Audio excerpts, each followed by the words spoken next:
We go in.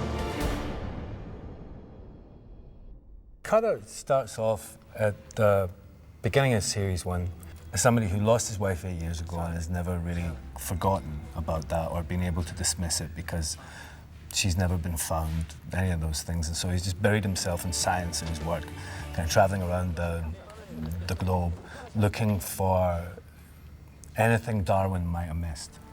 It's the Sarcopterygian.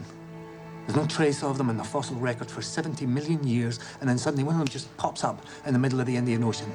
Totally inexplicable in modern evolutionary terms. See, Darwin provides most of the answers. It's the pieces that don't fit that interest me.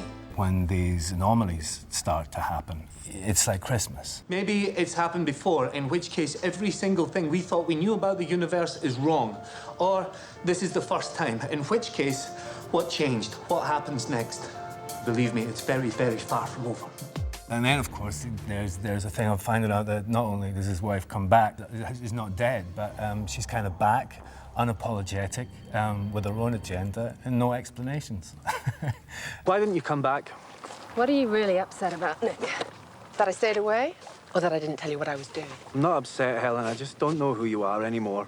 And then it's just been a discovery of trying to find out why these things happen, to try and explain this kind of scientific phenomenon, and I never really get there. Claudia tells me you have an explanation. A theory. The boy's experience proves that there's a concrete landscape on the other side of the anomaly.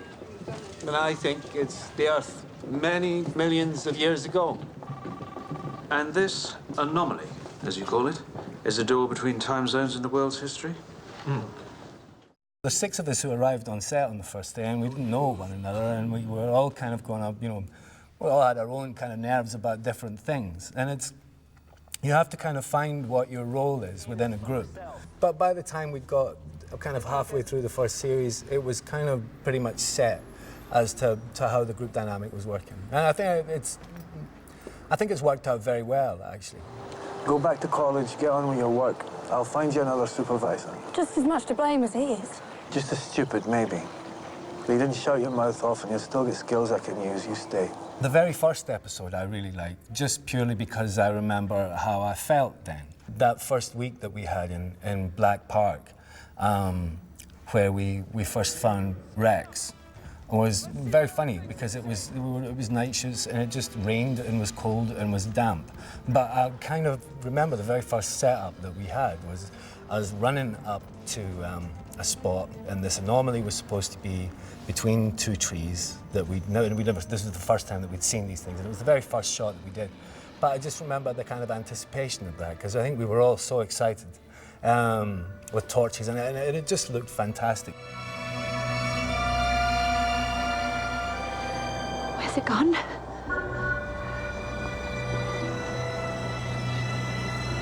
Home. Episode 3, when we go as the underwater anomaly. And I loved that just because I got to go and dive and shoot at the underwater stage in Pinewood. That's one of the great advantages of being an actor, is that you get a chance to go, and you get paid to go and learn new stuff. Acting kind of puts you in situations where you go, you have to learn to do this because you're going to be doing it and you have to look like you know what you're doing. The scene in the first series where Cutter finds Helen swimming, you know, luxuriantly in this kind of little pool was in La Palma. And La Palma is like a little kind of geological miracle in that the island is made up of 2 volcanoes, one which is dormant and one which is still active. It was amazing to be 6,500 feet up on the rim of a volcano in somewhere that looks like it could be millions and millions and millions of years ago because, you know, it's just all black ash, 6,500 feet up. You get a feeling of being in another world entirely. And there was no acting required when we came to shoot scenes like that. You just kind of look around you. It was perfect. I thought episode 4, when the dodos came through, and with Connor's mate got this sing inside him was a much more kind of touching human story. You know, it wasn't so much about the bugs and the monsters. It was about, you know, friendship and naivety and you know, loss and all that kind of stuff, and between friends, and it was very touching. And I thought that was a great story. They tried to take me over, but I fought them, Con.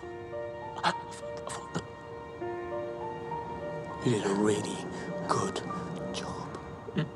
The Future Predator, I think, was a great creation. You have a serious creature incursion. A highly evolved ambush predator. Intelligent, adaptable, and ruthless. It was risky, because you kind of think, oh God, really, we're going to make something up? What is it going to have? You know, they're going to have teeth in its bum or what? Do you know what I mean? But they came up with something that was just fabulous, and I think it's probably, you know, if you were to ask the kids, I think it's probably their favourite thing that, in both of the series.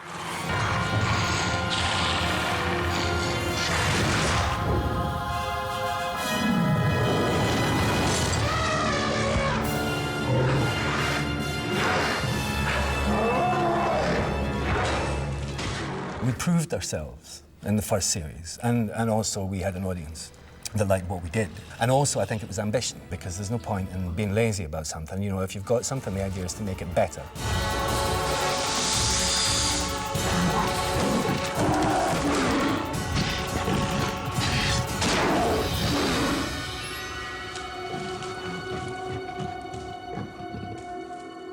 Suddenly, you know, the locations that we got just kind of, the production values went through the roof, which is always great for us. You know, as well as for an audience to watch, it's also good for us actors, because we kind of feel like we're doing something right. I thought that, you know, the idea of having a woolly mammoth on the M25 was great, just as an idea.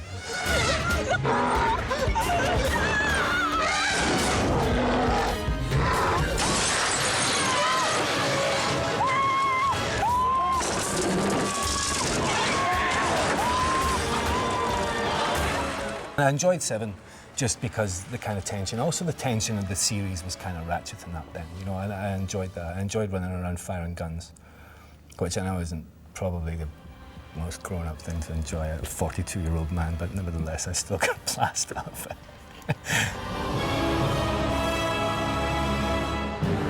I've had enough of this.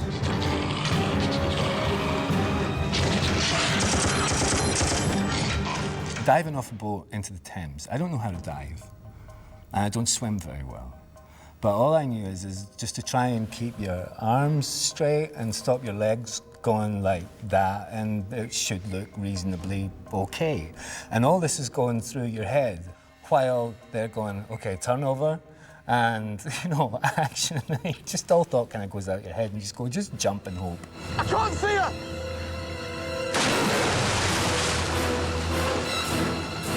My idea of heroism is ordinary people doing extraordinary things, which is what I wanted these people to be. Follow me. Whatever you do, stay out of the fog. What are those things? They're worms. They're just a little bit less friendly than the ones in your garden. You right? Come on. My relationships with other characters are varied.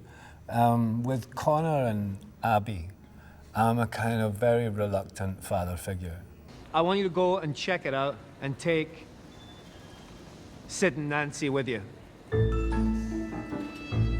Not so much Abby, but more so kind of Connor. He and I had this little kind of the scene, which on the page didn't look like much, really. But it ended up looking like a kind of father-son-ish conversation between the two of us. And it happened quite kind of intuitively between both of us. And it went down really well. And I think they kind of built on that, really. You did a good job. Oh, God, you know what? All my life, I've wanted to be in a crime-busting gang, and now I am. So, I don't suppose you'd consider giving me a cool nickname, would you? No. No. My relationship with Helen starts off as kind of being kind of baffled and a little bit hurt, and then a bit more baffled, and then frustrated and baffled, and then angry and baffled. Tell me what you know. Tell me where the anomalies are. Tell me why they're happening. Then maybe I can help you. Right now, why is the least of your worries? You see, what does that mean? I'm sure when it was good, it was very good. But subsequently, I'm sure that, you know, now that it's bad, it's going to be very bad.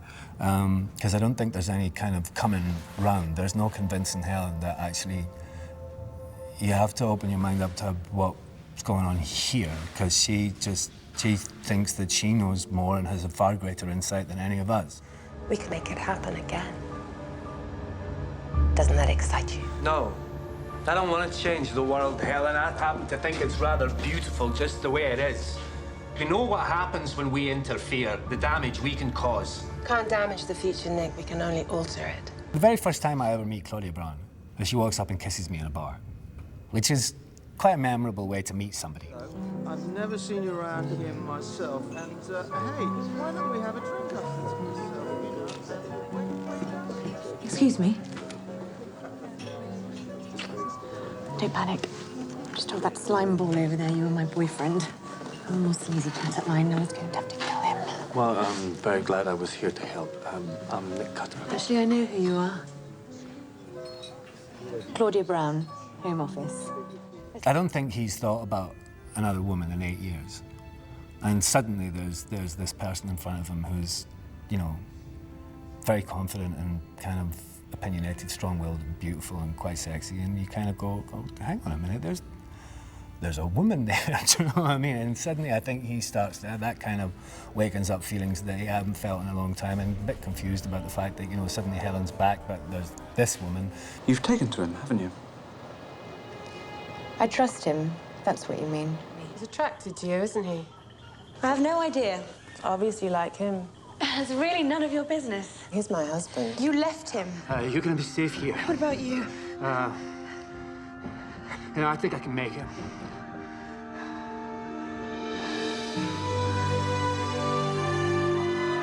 I'll be back in a minute. I go through an anomaly and come back. Something changes in there, in ancient history, that has made the subtlest of changes in the future. He comes back and realises, seemingly through his actions, that he may have wiped Claudia Brown from existence. Where's Claudia? Claudia? Where's Claudia Brown? I don't know anyone of that name.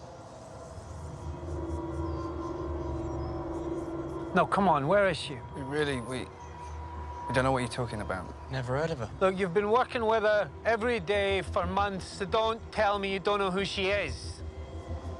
No idea. So sorry. Arriving back at this place, which previously hadn't been there, hadn't existed, there comes this new person in who's Jenny Lewis. Claudia Brown. Jenny, nice to meet you. He spends most of Series 2 wrestling with the idea of looking at this woman who looks pretty much identical to the woman he was in love with and very sort of close to work-wise in Series 1. And he's got to sort of start all over again. Can you stop doing that, please? Doing what? Staring at me. Not allowed to look at you. Not like that. Like what? Like you know me. Claudia, you all right?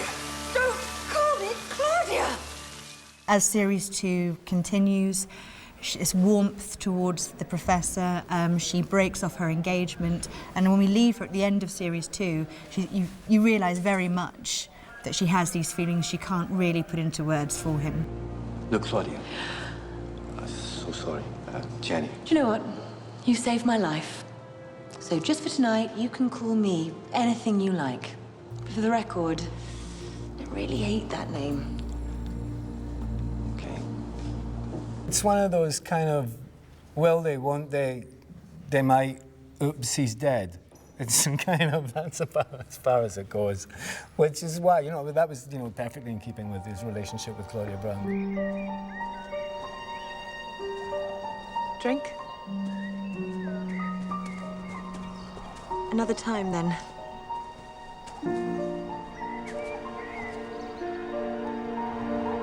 Yeah, that'd be nice. Cutter! Call from the Ark. New anomaly. Better get going. Sorry. Bad timing.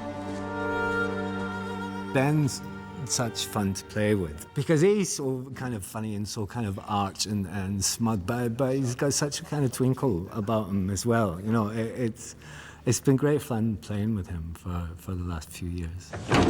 Morning. You're late. So fire me. We can all dream. I'm really beginning to dislike that man. So to sum up then, we're looking for a deadly, skin-shedding aquatic predator with a neat line in Charlotte Church impressions. I don't like anyone to whom the adjective maverick might be applied. First I'm a traitor, now I'm insignificant. You know, you're really going to hurt my feelings. Him and I both kind of coexist in a kind of hatred of one another, and contempt for one another. What are the immediate risks? Famine, war, pestilence, the end of the world as we know it, the usual stuff. I think I could do without the facetiousness. Well, I could do without standing in some anemic office in Whitehall talking to a civil service pen pusher when I should be exploring the most significant phenomenon in the history of science. Eventually it kind of comes closer to some kind of mutual respect by the end of series 2. Next time I sack you, I might at least pretend to stay sacked for more than 5 minutes. Still, I suppose it's just as well you decided to disobey my orders. If it had been left up to Stephen, we'd all still be looking in the wrong place, wouldn't we? The idea of them going out to dinner together or having a mutual chat about what did you do at the weekend is never going to happen between the two of them. But they've kind of stopped short at you know, hitting one another.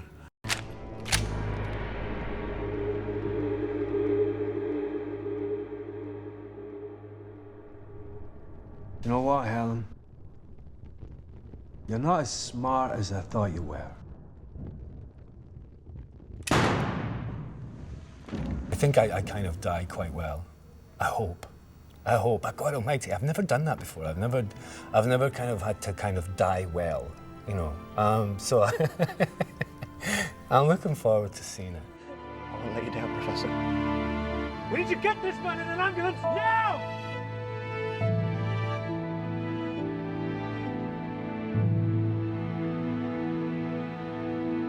You know, everybody's managed to achieve, you know, there's so much good and hard work gone into this by so many people. And sometimes, you know, adverse conditions that, you know, I mean, I think, you know, I'm quite proud of it. But so it's going to be a little bit of a tug, and not so much necessarily leaving the character or the thing, but the people, I think, is what I'll miss, you know. It's always great kind of camaraderie when you stick a bunch of people together in the cold and the wet and the rain, or, you know, somewhere like that. You know, it kind of ties you together quite well. I've enjoyed the ride. It's been good fun. It's been good fun. It's been a blast, actually.